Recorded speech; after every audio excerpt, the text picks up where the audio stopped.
Today we're gonna discuss energy code requirement inspection. So this is ductwork leakage testing.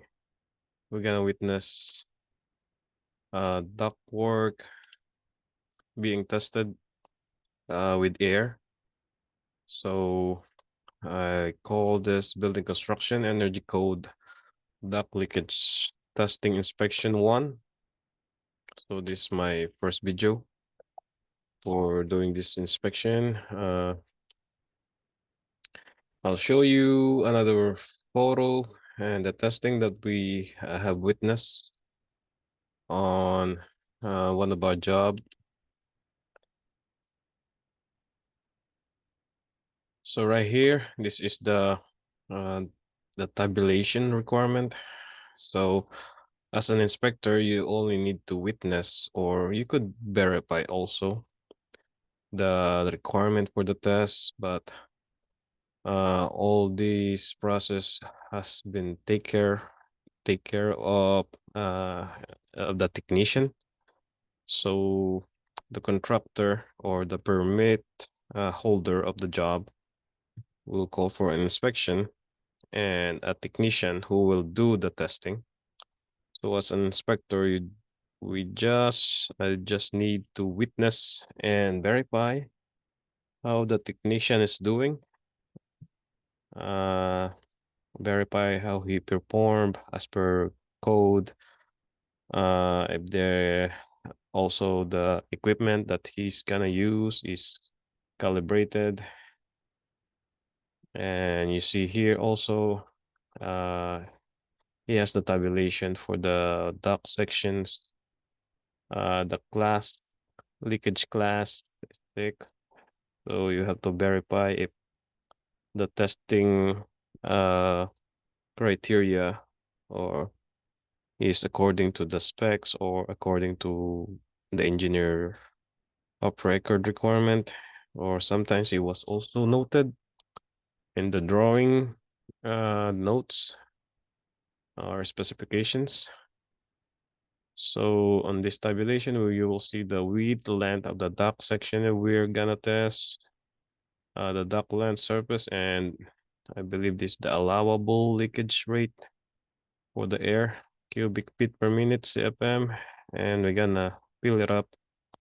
We'll fill this blank space with the actual leakage rate. So the actual leakage rate should not exceed these numbers. This is the allowable leakage rate for the test to be successful, for the ductwork installation to be accepted or acceptable for the job.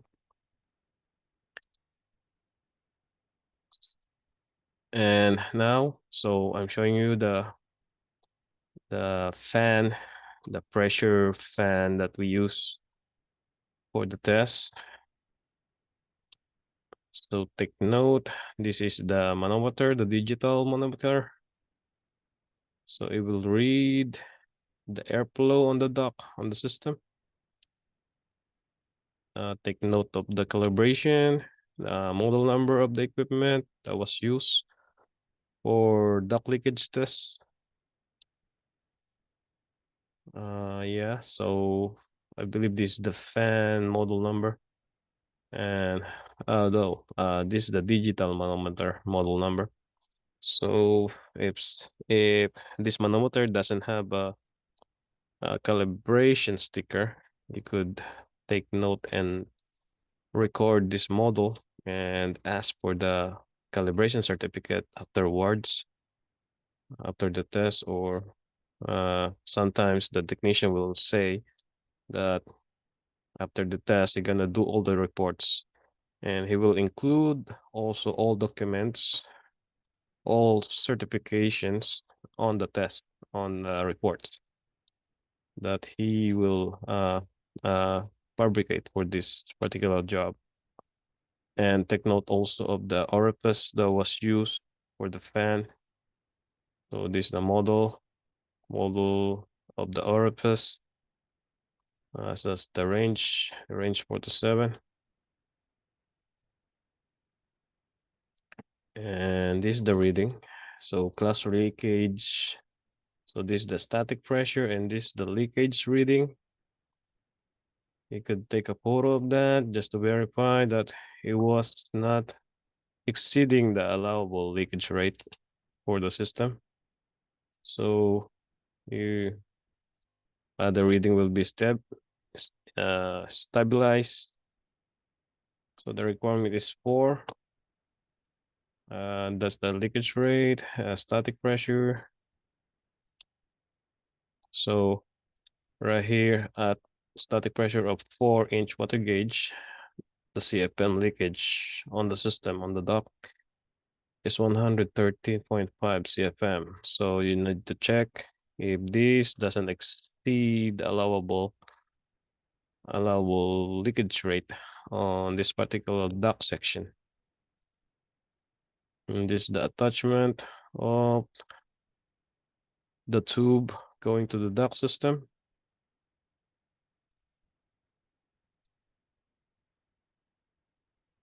And this is a photo that I have, the video that I have uh, taken during the test. So we're waiting for the pressure to stabilize on the system.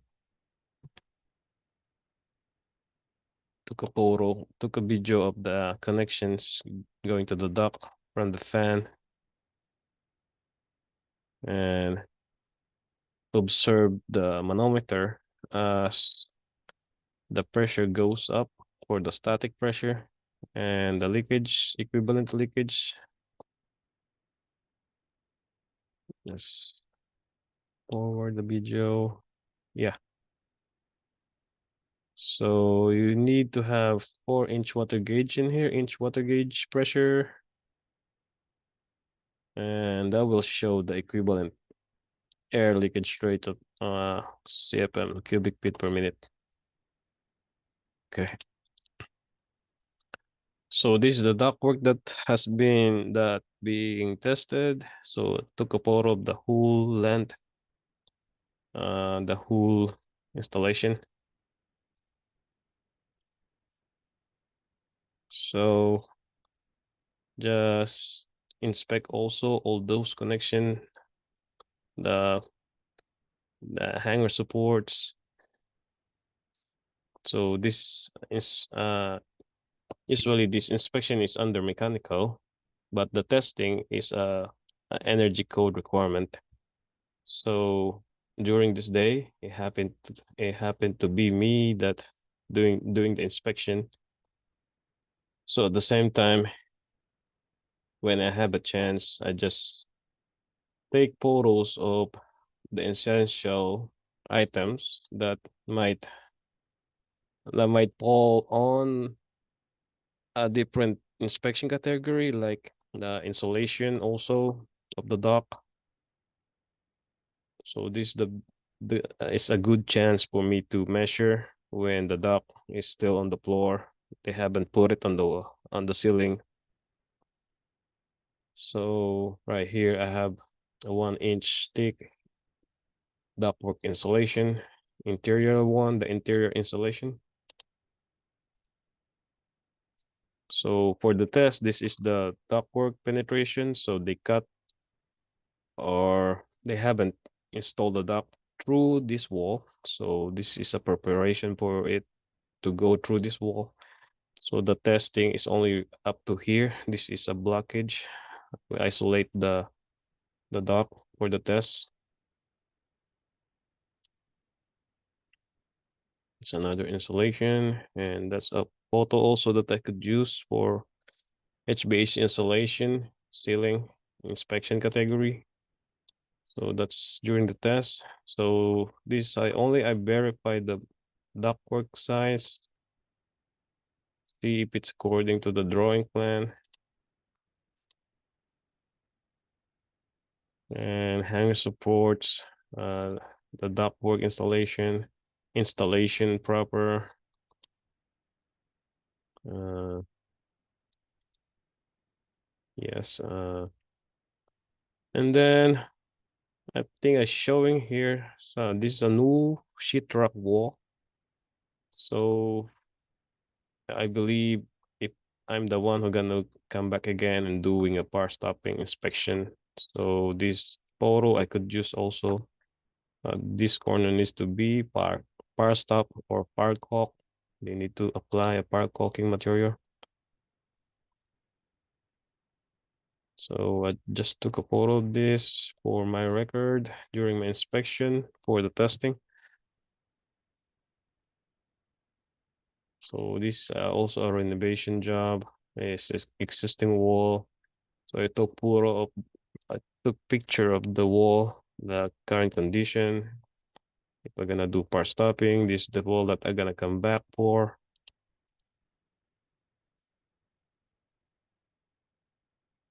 And under mechanical inspection, I had to inspect also the piping installation, the supports. So insulation for energy code also for the pipe.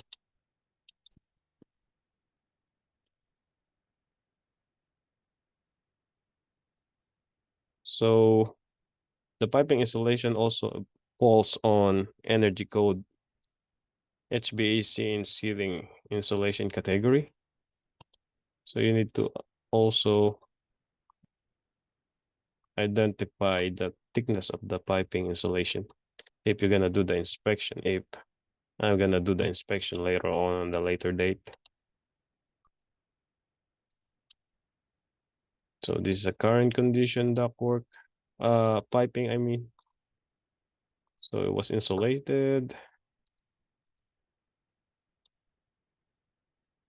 And I took a photo of this pipe just to just to have the chance to take while it was still exposed because this is inside the wall.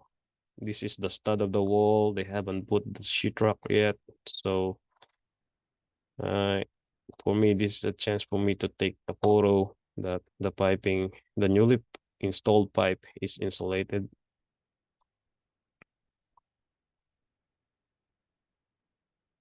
Same same thing right here. This is, I believe, this is gonna be a bathroom fixture right here. Cold in hot water. And those are the insulation. So this actually uh it's under plumbing inspection, but the insulation is under energy code inspection. So this is gonna be power stopping inspection. Okay. So going back to our main discussion, the ductworks leakage testing.